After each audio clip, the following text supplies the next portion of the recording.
Salam et bonsoir, je suis de retour. Maintenant, c'est la vidéo numéro 5.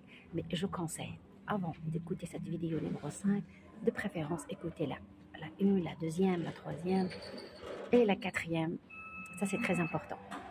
Bien, après avoir compris que nos idées conscientes, c'est pas eux qui ont une grande influence sur notre corps, voilà. Et ce qui a vraiment l'influence, c'est notre automatisme interne, tout ce qui est engrammé au niveau du subconscient. Donc, nous sommes d'accord là. Nous sommes maintenant d'accord que c'est pas nos, euh, nos pensées conscientes, voilà, qui influencent beaucoup notre corps, mais c'est cet automatisme, ce qui se passe en automatique au niveau de notre subconscient. Mais maintenant, on va passer à la solution, ce qui est très important. Voilà.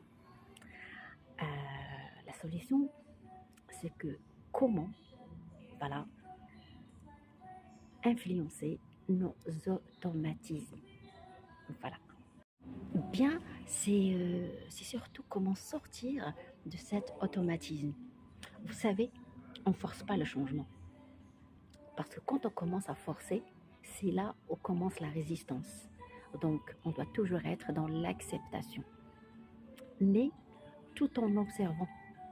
C'est-à-dire qu'on doit être conscient à observer notre automatisme inconscient. Donc, la règle numéro 1. Voilà. Donc, la première règle, c'est commencer à observer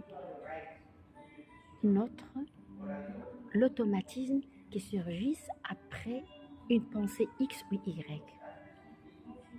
Ensuite, voilà, on a cette pensée par exemple. Ensuite, observer la réaction de notre corps. Ensuite, observer l'émotion qui l'accompagne avec. Par exemple, il y a une pensée qui surgisse. Automatiquement, vous avez des palpitations. Vous voyez, ça c'est une réaction du corps.